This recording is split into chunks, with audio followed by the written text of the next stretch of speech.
Ya, selamat siang semuanya. Kita akan membahas hari ini mengenai 8 jenis atau kelas kata di dalam bahasa.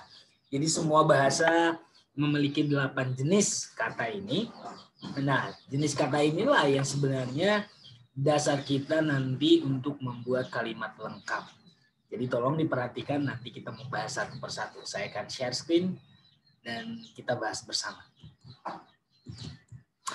Nah, jadi parts of speech biasanya disebut dengan juga bagian kata, atau di dalam kalimat itu ada bagian kata, ada kata-kata, jenis kata yang melengkapi sebuah kalimat.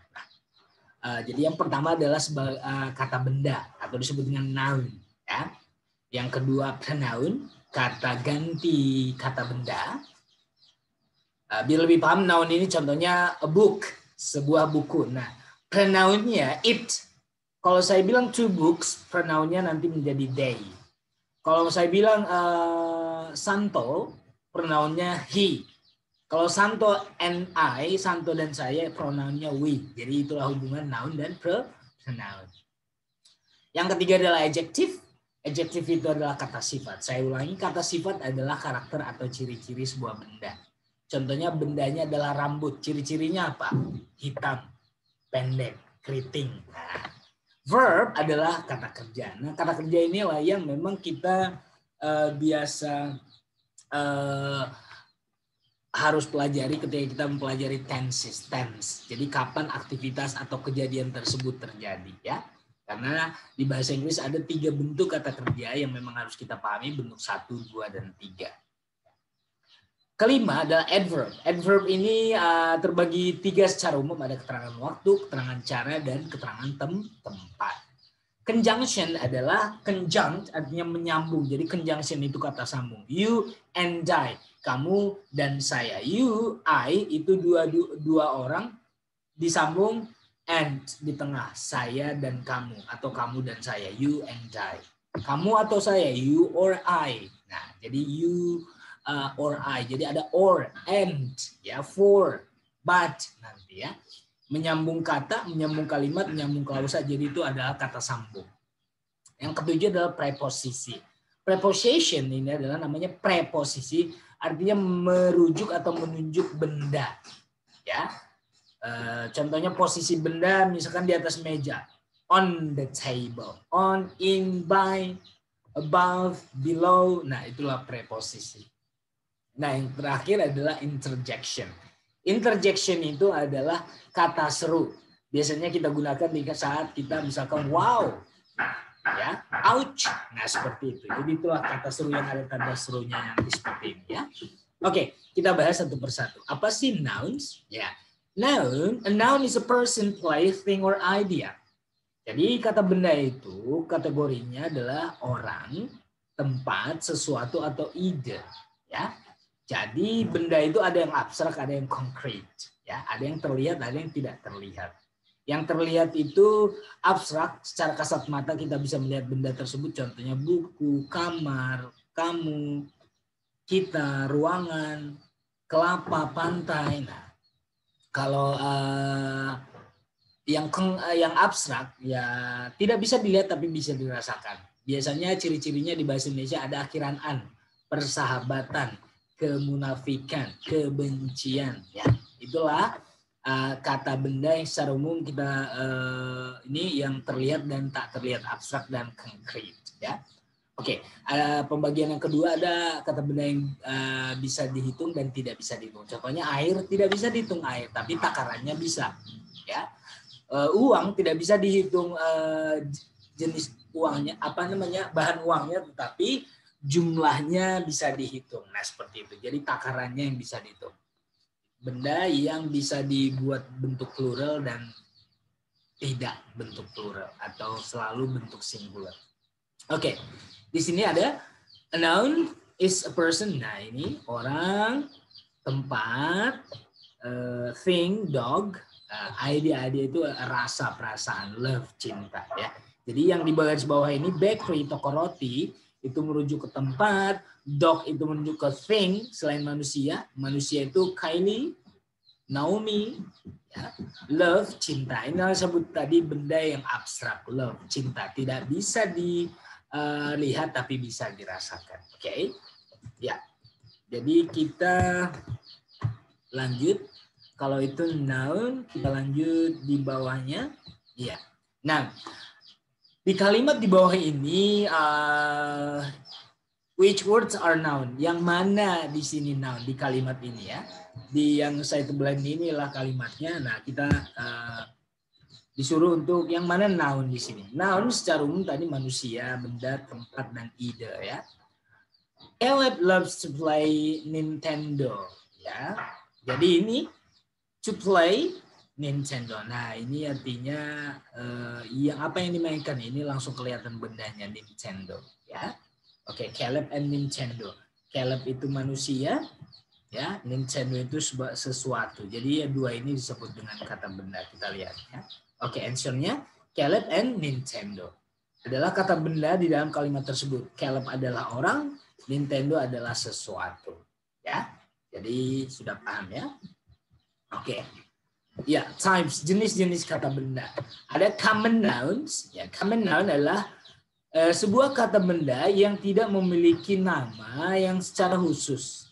Ya, jadi dog, anjing. Nah, itu disebut dengan common noun, manusia.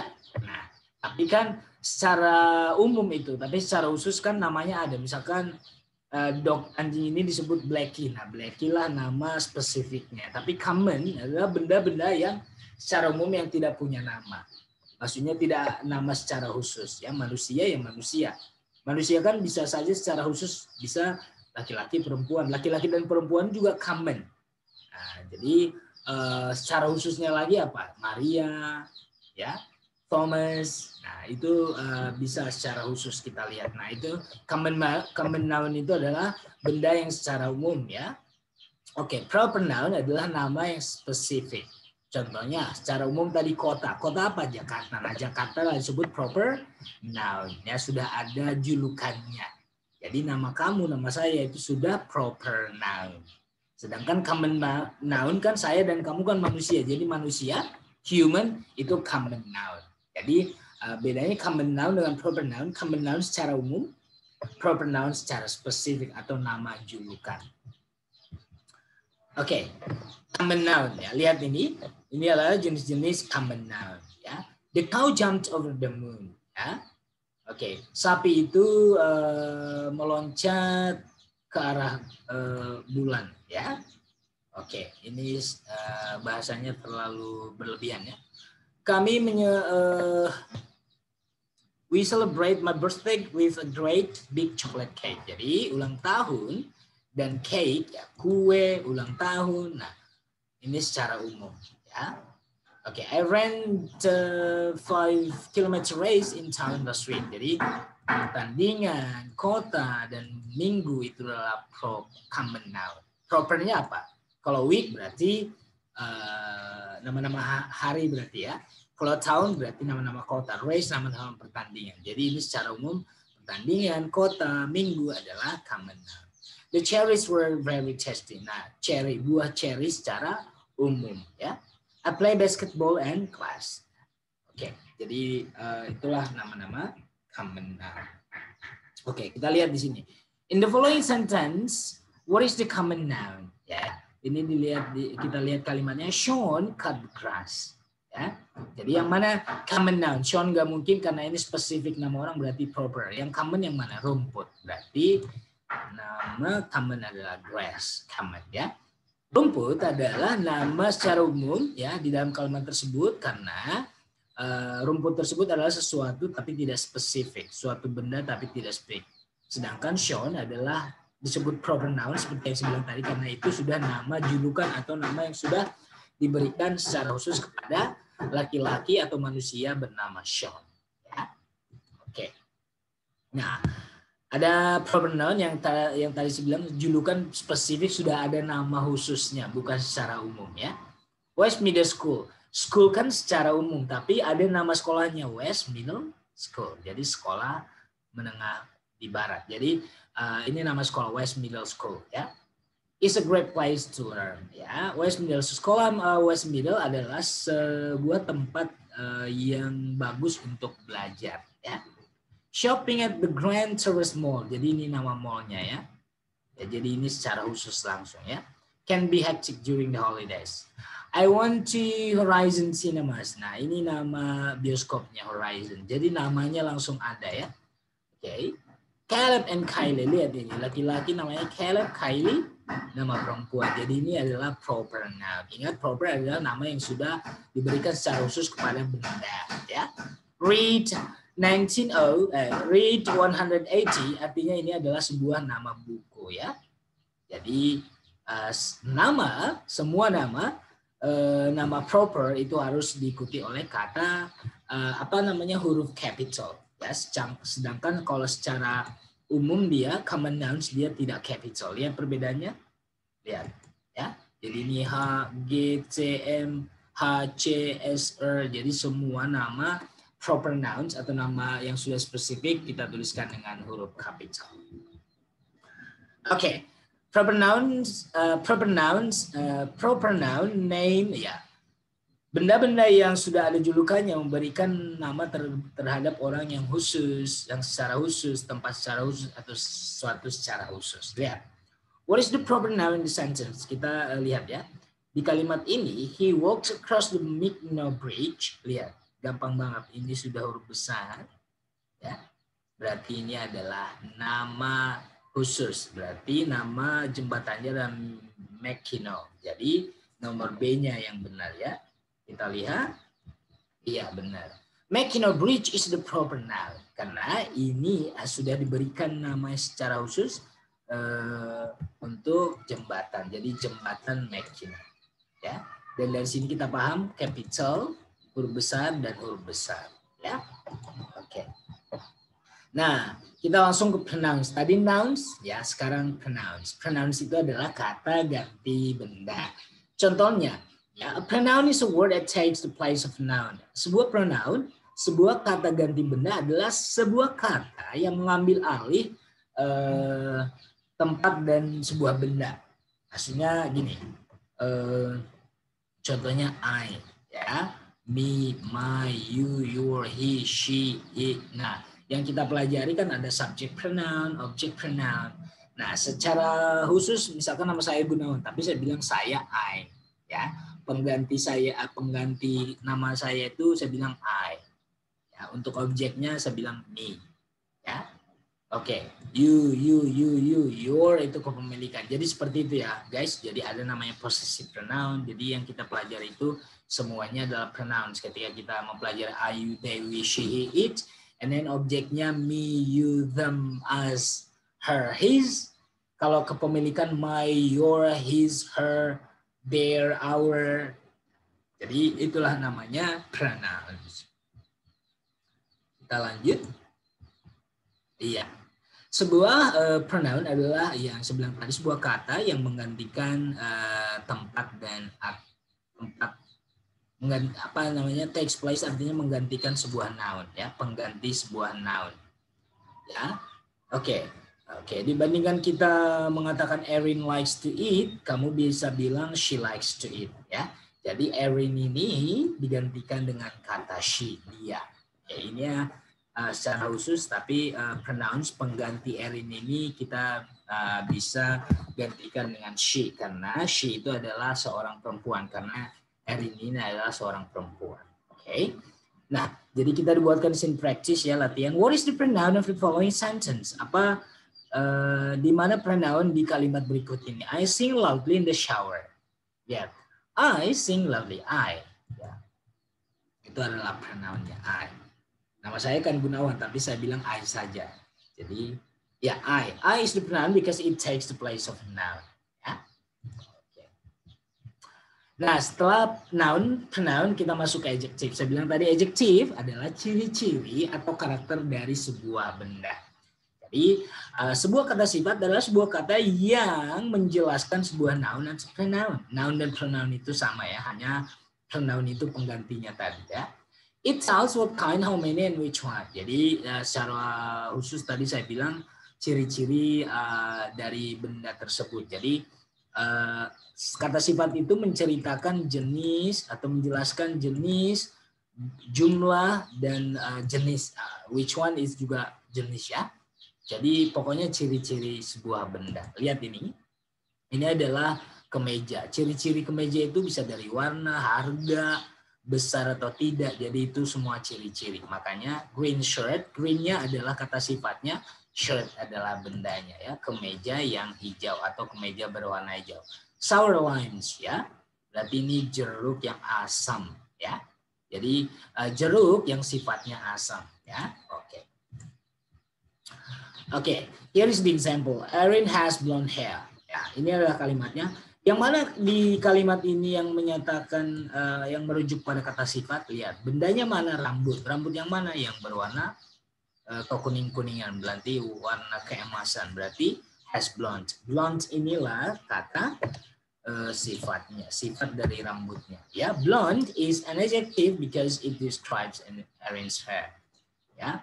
Blonde ini adalah kekuning-kuningan ini adalah sebuah kata sifat karena kata blonde ini menjelaskan jenis rambutnya si Erin. Oke. Ya, dari adjektif kita masuk ke verb. Saya bilang tadi verb ini sangat besar fungsinya ketika kita mempelajari tenses. Bentuk 1, 2, dan 3, verb 1, verb 2, verb 3. Verb adalah sebuah action, kegiatan ya di dalam kalimat. Jadi kata kerja ini menunjukkan bahwasanya seseorang atau sesuatu itu sedang melakukan apa, ya pekerjaan yang dilakukan itu apa. Ya, jadi ada sebuah aktivitas atau pekerjaan, nah itulah disebut dengan verb. Lihat ini, run berlari ini adalah sebuah kata kerja, ya. Verb ini adalah run ini adalah sebuah verb berlari, ada aktivitas di situ. Paint ya, mengecat ada sebuah aktivitas. Read, membaca ada sebuah aktivitas ya. Jadi semua aktivitas itu kata kerja. Oke. A verb is the action of the sentence ya. Sebuah kata kerja adalah aksi atau kegiatan di dalam kalimat tersebut ya. Apa yang dilakukan oleh si subjek ya. Contohnya kalimat ini kita diberikan pertanyaan yang mana di kalimat ini kata kerja. What is Erin's doing? Ya. Kalau ada sebuah kata kerja, kalimat kita tanyakan diri kita apa yang dilakukan di sini. Lihat, Erin is running in the 5K. Erin orangnya, apa yang dilakukan oleh Erin berarti running, berlari. Itulah kata kerjanya ya. Oke, running. Running is the verb. Ya, running itu menceritakan apa yang dilakukan oleh si Erin di dalam kalimat tersebut. Oke, saya bilang tadi adverb secara umum terbagi 3, ada adverb of time, keterangan waktu, adverb of manner, keterangan cara, adverb of place, keterangan tempat, ya. Di mana kegiatan tersebut terlaksana itulah place. Kapan kegiatan tersebut terlaksana itulah adverb of time. Dan dengan cara apa seseorang melakukan kegiatan pekerjaan tersebut, ya itulah adverb of manner. Lihat. Sebuah kata keterangan menjelaskan cara kegiatan dilakukan. Ya, day ini adalah keterangan-keterangan tersebut menjelaskan tentang seberapa besar, seberapa sering, kapan, di mana sesuatu itu dilakukan. Ya, jadi yang saya bilang tadi adverb of manner, of time, and adverb of place. Ya, when, time, where, place. Ya, oke, lihat kalimat ini. The feast jumped quickly. The fish jumped quickly from the water. Ikan tersebut meloncat dengan cepat dari air. Lihat ini, ya. Mana pelakunya? Ikan. Apa yang dilakukan oleh ikan? Melompat. Nah, dengan cara apa? Dengan seperti apa? Dilakukan cara lompatan ini dengan segera. Nah, quickly inilah di sini sebagai adverb of manner. Oke, the man sat alone ya. The man sat alone. Pria itu duduk sendirian. Nah, sendirian inilah disebut dengan adverb. Disebut dengan adverb of manner ya. Sat, duduk dengan bagaimana? Dengan sendirian ya. Oke. Oke. Ini praktis ya. Look at this example. Lihat kalimat ini. Erin ran the 5K quickly. Lihat di sini gampang banget. Mana kata kerjanya? Ran, berlari. Dengan cara apa berlari? Quickly. Berarti quickly itulah kata keterangannya. Oke. Jadi jawabannya tadi kata keterangan dalam kalimat tersebut adalah kata quickly, dengan cepat. It tells how Erin ran. Nah, inilah kata kerjanya tadi ya. Kata kerja quickly itu menceritakan atau memberitahukan cara si Erin melakukan berlari di pertandingan 5 km. Oke? Ya. Nah, dari adverb kita masuk ke conjunction tadi. Conjunct artinya menyambung. Jadi conjunction adalah kata sambung. Sebuah kata sambung adalah sebuah kata yang menyambung ya, yang joins ya, yang menyambung atau menggabungkan kata-kata atau kumpulan kata-kata menjadi satu, together. Some examples conjunction are, ini ada beberapa ya, yang kita kenal dengan fun boys ya, fun boys, for, and ya, and, but, or, nor, although, yet, so, either, and also, banyak banget conjunction. Nah, ada juga nanti parallel conjunction, ada connective conjunction. Jadi seperti itu. Jadi untuk mempelajari conjunction itu memang banyak hal yang harus kita pelajari, karena nanti ada yang pair, ada yang berpasangan. Contohnya both and ya, neither either ya. Oke, not only but also. Nah, seperti itu. Nah, jadi kita mempelajari secara khusus di sini conjunction adalah menyambung kata, menyambung frasa atau menyambung kalimat. Oke, lihat di sini, check out the examples. Lihat kalimat, contoh kalimat ini ya. Erin loves to swim and play at the beach. Erin senang atau suka berenang dan bermain di pantai. Jadi yang mana di sini yang menyambung dua kata, guys? And. Ada dua kata kerja di sini, swim, play, disambung dengan kata and. Ya, berarti berenang dan bermain. Jadi and itulah kata sambung di kalimat tersebut. And adalah kata sambung di dalam kalimat tersebut karena kata and tersebut connects ya, menyambungkan dua kata ya. Dua kata swim dan bermain. Jadi swim and play. Jadi ada dua kata kerja. Jadi untuk menggabung dua kata kerja itu ada and sebagai pemisahnya sebenarnya ya. Oke.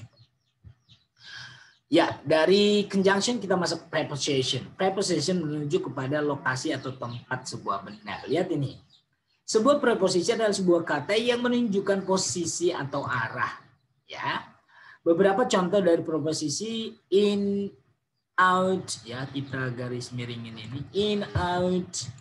Ya, in, out, under, over, after, out, into, up, down, for, between. Ya, jadi bedakan nanti preposisi dengan conjunction ya guys ya. Kalau preposition adalah merujuk kepada lokasi atau posisi sebuah benda atau arah. Sedangkan kalau tadi conjunction adalah menyambung dua kata atau menyambung dua frasa atau menyambung dua kalimat menjadi satu. Gitu ya. Lihat ini kalimat untuk kita melihat contoh preposisi. She worked at her desk. Dia bekerja di. Nah, posisinya di mana dia bekerja? Di mejanya, ya, di mejanya. Lihat, the sun was in the sky, ya. Matahari persis ada di langit. Lihat, in, di, ya, di permukaan langit, ya. Jadi in, on, at, nah itu namanya preposition. Lihat kalimat ini. I ran towards the school. Lihat, ask yourself. Tanya diri kita sendiri tentang what did I do? Berlari. Apa yang saya lakukan? Berlari. Saya berlari. Now, sekarang tanya. Now ask. Where? In which direction? Ke arah mana? Berarti menuju kemana? Berarti menarah posisinya. Nah, what is the preposition in the sentence? Berarti towards. Lihat, towards the school. Menuju ke sekolah. Berarti towards adalah sebuah kata bukan conjunction. Towards is the preposition, ya, sebuah preposisi atau kata depan di kalimat tersebut, karena towards towards tersebut mengatakan atau menjelaskan tentang arah kemana saya berlari, posisi, ya.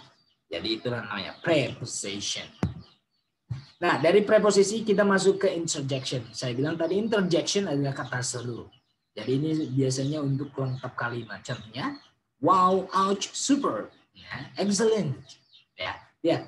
Interjection adalah sebuah kata yang menunjukkan emotion, rasa yang kuat. Ya. Such examples are wow, ouch, hooray, oh no.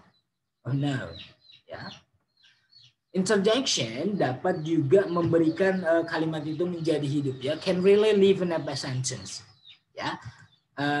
Interjection tersebut membantu untuk menambahkan rasa, ya, add voice, ya, menambahkan intonasi atau rasa kepada tulisan kita juga. Jadi dalam tulisan, kalau kita menambahkan kata-kata seperti ini, orang bisa membayangkan tulisan kita tersebut, ya. Jadi dengan penggunaan seperti ini, orang sudah paham ekspresi di dialog tersebut.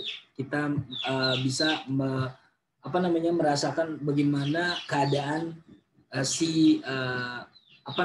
speaker, ya, si pembaca dialog. Jadi wow, ouch, oh, berarti misalkan tertusuk duri kakinya, ouch, gitu ya, super, ya. Oke, luar biasa, wow, nah, wah, sungguh alangkah indahnya, wow, it's beautiful. Jadi biasanya memang diakhiri dengan tanda seru, itulah interjection, ya. Oke, lihat di sini kalimat ini, wow, you did a fabulous job. Nah, gampang banget kalau ada tanda seru seperti ini, berarti yang di depannya inilah interjection, ya. Wow, luar biasa, wow. Jadi wow inilah di kalimat ini yang disebut dengan interjection, ya. The word wow shows excitement, menunjukkan semangat, ya, dan emosi, rasa, ya. Emosi di sini bukan marah-marah, bukan emotion, itu adalah rasa, ya. Oke. Nah, kita pakai ini hore. Nah, di bahasa Indonesia hore. Nah, itulah interjection. Nah, oke, di sini kita disebut great job everyone. Ya, pekerjaan yang bagus. Pada bagian the parts of speech may be difficult. Mungkin tadi pelajaran tentang bagian kata yang 8 tadi mungkin sulit pada beberapa dari kalian. Tapi untuk lebih memantapkan lagi, let's review. Ya, let's do review. Kita mengulas lagi. Ya, kita lihat. Oke. Di bawah ini ada practice, kita disuruh memilih, ya. Oke, instruksinya pilih A, B, C, D untuk jawaban yang paling tepat untuk kalimat-kalimat di bawah ini. Kita lihat. Oke, ditanya, siapa saya? Atau jenis kata yang mana sih saya? Lihat di sini. I am a person, place, thing, or idea. Saya adalah seseorang, sebuah tempat, sesuatu, atau sebuah rasa atau ide. Siapakah saya? Nah, tadi. Jenis kata mana yang menjelaskan tentang orang, tempat, sesuatu, dan ide? Noun. Ya, berarti noun. Nah, oke. Noun, ya. Itulah jawabannya. Oke, sekarang. Saya adalah sebuah kata yang menunjukkan action. Nah, act berarti pekerjaan, berarti verb. Ya, jadi inilah jawabannya, ya, verb. Pertanyaan selanjutnya, I connect words or groups of words. Namanya juga connect, menyambung, ya. Saya menyambung kata atau kumpulan kata menjadi satu kalimat yang lengkap. Yang mana tadi conjunct, ya, conjunction, ya, kata sambung. Oke, siapa saya? Saya menunjukkan rasa di dalam sebuah kalimat. Siapa saya? Namanya rasa, berarti tadi interjection, ya. Wow, superb, excellent, great. Ya. Jadi inilah interjection. Selanjutnya, siapakah saya? Saya menjelaskan sebuah benda. Saya menjelaskan jenis, berapa banyak, dan which one. Nah, ini adalah kata sifat, ya. Karena ini saya menjelaskan benda, berarti menjelaskan artinya ciri-ciri benda. Berarti ini adjective, ya. Oke, lanjut. Siapa saya? Saya menjelaskan sebuah kata kerja. Saya menjelaskan bagaimana sesuatu terjadi. Nah, bagaimana sesuatu terjadi berarti keterangannya. Keterangan aktivitas tersebut berarti adverb. Ya, oke. Kita lanjut. Siapa saya? Saya menggantikan posisi sebuah benda. Iya, kalau Maria berarti kita ganti menjadi she. Berarti tadi apa namanya? Pronoun. Ya, pronoun. Siapa saya? Saya menunjukkan posisi atau direction. Namanya posisi berarti preposition, ya. Preposition. Oke, kita review ya. Tadi pertanyaan kita review. Jadi sebuah kata benda adalah kata yang merujuk kepada orang, tempat, sesuatu atau rasa. Oke. Ya, sebuah kata sifat menjelaskan sebuah benda, ya, menjelaskan sebuah benda. Senang, iya. Oke. Ini, iya. Menjelaskan sebuah benda. Sebuah kata kerja adalah aksi atau aktivitas. Sebuah preposisi menunjukkan posisi atau arah, ya. A pronoun, sebuah pronoun mengambil alih atau menggantikan sebuah benda. Itulah namanya pronoun. Ya. Oke. Sebuah benda, nah ini jelas. Sebuah benda berarti orang, tempat. Nah, ini muncul lagi, ini saya hapus. Oke. Nah, sudah ya. Oke, jadi itulah review kita mengenai jenis kata atau kelas kata di dalam bahasa apapun ya. Jadi kita tunjukkan yang 8 tadi, ada namanya noun, ada pronoun, ada adjective, ada verb, ada adverb, conjunction, preposition, and interjection. Jadi demikian penjelasan saya mengenai 8 jenis kata ini. Untuk membentuk sebuah kalimat kita penting menguasai 8 jenis kata ini. Apalagi yang suka belajar bahasa, belajar linguistik, ilmu linguistik, jadi kita harus memahami 8 jenis kata ini untuk nanti mempelajari sinteks ya. Oke, saya Gunawan Tamsarbu, saya ketemu lagi dengan kalian nanti dengan topik yang berbeda. Thank you so much and I will leave this screen.